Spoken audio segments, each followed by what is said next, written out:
বন্ধু। Hello friends, good morning সবাইকে। Welcome back to my channel. আমি পূজা অফিসিয়াল চলে এলাম ফার্স্ট ব্লগ ভিডিও নিয়ে। আজকে হচ্ছে 28শে জুলাই রবিবার। আজকে আমার একটা শ্যুট ছিল আর তার জন্য কিছু জুঁই ফুলের মালা লাগতো, তাই সকাল সকাল বৃষ্টি মাথায় করে নিয়ে চলে গেলাম সোনারপুরে। এই কাদা জল সমস্ত কিছু পেরিয়ে অনেক খোঁজার পর ফাইনালি একটা কাকুর কাছে জুঁই ফুলের মালা পেলাম। বাট এত দাম বলছিল, অনেক বার্গেনিং করে তারপরে জুঁই ফুলের মালা নিয়ে বাড়ি ফিরলাম। বাট বাড়ি ফেরার পথে পুরো কাক ভেজা অবস্থা হয়ে গিয়েছিল আমার, কারণ এত পরিমাণে বৃষ্টি হচ্ছে আজকে।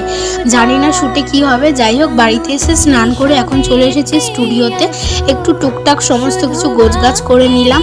সমস্ত কিছু সেট আপ করে নেওয়ার পরে ভাবলাম যে আজকের মডেলকে যেহেতু রাধার লুক ক্রিয়েট করব, তাই ওর ড্রেস অ্যান্ড জুয়েলারিগুলো বের করে নিই। তো এখানে দেখো শাড়ি, লেহেঙ্গা, যা যা সমস্ত লাগবে, জুয়েলারি সমস্ত কিছু বের করে নিয়েছি। যেহেতু রাধার লুক ক্রিয়েট করব, অন্য গয়না তো পরাবো না, আজকে ফুলের সাজ পরাবো। তাই এই দেখো, এই সাজগুলো কিন্তু অনেকে হালদি লুকেও ব্যবহার করে থাকে, তো আজকে এটাই আমি পরাবো। আর চট করে তোমাদেরকে দেখিয়ে দিই আমার স্টুডিওর এক ঝলক। কেমন লাগছে আমার স্টুডিওটা অবশ্যই জানিও। জানি এমন কিছু বড় না, টুকটাক করে সাজিয়েছি আস্তে আস্তে। আজকে প্রচণ্ড পরিমাণে বৃষ্টি হচ্ছে, বাট দেখো আমি বাড়িতে আসার পরে বাইরে বেশ ভালোই পরিমাণে রোদ উঠে গেছে। একবার করে বৃষ্টি হচ্ছে, একবার করে রোদ উঠছে। জানি না আজকে আদৌ আউটডোর শ্যুট করতে পারবো কিনা। প্রচণ্ড টেনশনে ছিলাম যে আদৌ শ্যুট করতে পারবো কিনা বাইরে। আর ঠাকুরকে খালি এটাই বলছিলাম যে ঠাকুর আর বৃষ্টি দিও না, যাতে একটু বাইরে অন্তত শ্যুটটা করতে পারি। তো এদিকে আমার মডেলের আসতে দেরি ছিল, তাই আমি ভাবলাম যে মায়ের হাতে একটু সবজিপাতিগুলো কেটে দিই, কারণ অন্যদিন আমি রান্নাবান্না করি, মা স্নান করে পুজো দিতে যায়। বাট আজকে পুজো দেওয়া, রান্না করা সবই মাকে করতে হবে, যেহেতু আমি শ্যুটের দিকে যাব। তাই আমি এদিকে কিছু সবজিপাতিগুলো কেটে দিলাম। সবজি কাটার পরে ভাবলাম যে মশলাটাও করে দিই, যেহেতু অনেকটাই মশলা, শিলে বাটতে গেলে অনেকটা টাইম লেগে যাবে। তাই চলে এলাম মিক্সিতে মশলা করে নেওয়ার জন্য। আর আজকে কারেন্টটা বারবার যাচ্ছে আর আসছে, এখন যখন কারেন্টটা আছে তাই ভাবলাম যে এখনই মিক্সিতে মশলাটা করে রেখে দিই।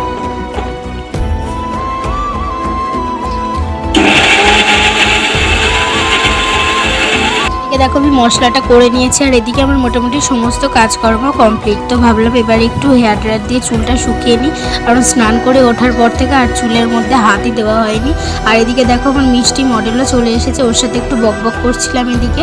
আর এখন যেহেতু বর্ষাকাল, তো প্রচণ্ড পরিমাণে হেয়ার ফল হচ্ছে, তাই চুলটা ভিজে আর কি বেঁধে রাখাটাও খুব খারাপ। কিন্তু আমি একদমই চুল ছেড়ে রাখতে পারি না, সেই জন্য এই অবস্থা করে রেখেছিলাম।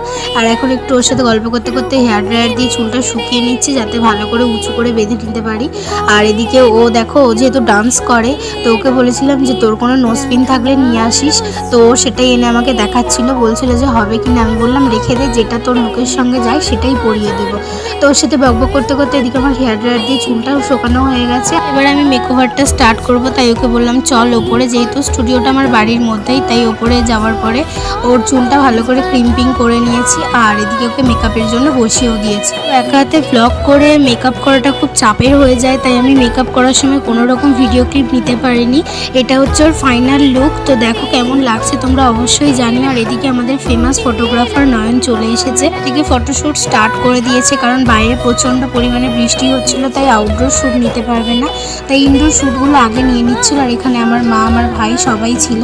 আর দেখো ওর ফটোগুলোও কিন্তু খুব সুন্দর এসেছে। তো আমরা ছাদে এসেছিলাম ফটো তোলার জন্য, বাট ছাদেও দেখো প্রচণ্ড পরিমাণে বৃষ্টি হচ্ছিল, তাই ভাবলাম আমাদের ঠাকুর ঘরের সামনে আর কি একটা ফটো নেব। তো সেখানে ওকে বসিয়ে দেওয়া হয়েছে, আর ওকে একটা পোজ বলে দেওয়া হয়েছে। তো সেইভাবে আর কি ফটোশ্যুট চলছে। তো কিছুক্ষণ পরে বৃষ্টিটা থেমে গিয়েছিল, তারপরে আমরা আউটডোর শ্যুটেও গিয়েছিলাম।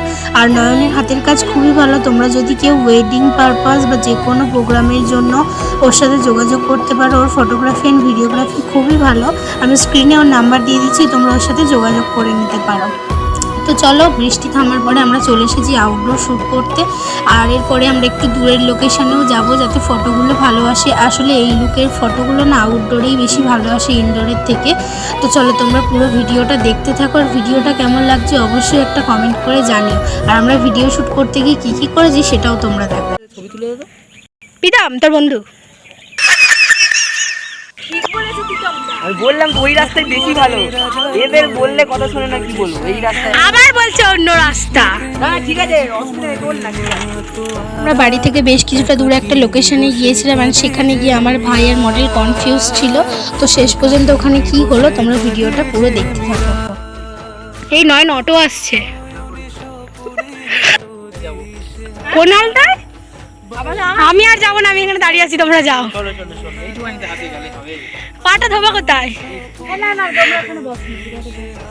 ও দেখ মডেল বলে এইসব মডেল মডেলের এনার্জি আছে মডেলের, আর এদিকে ফটোগ্রাফারের এনার্জি আছে, শুধু আমাদেরই নেই। কি অবস্থা! অনেক কষ্টের পর ফাইনালি আমরা এই জায়গাটায় আসি, বাট এখানে ফটো আর ভিডিও এত সুন্দর এসেছে যে আমাদের কষ্টটা পুরো সার্থক হয়ে গেছে।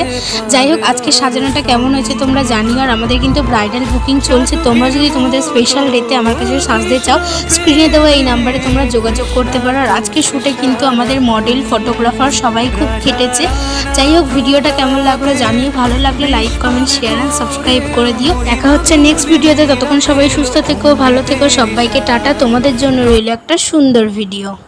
তুমি সবেতেই আছো, শুধু ভাগ্যে নেই আমার। সোনের বাঁশি রাতের কালে তাই হলো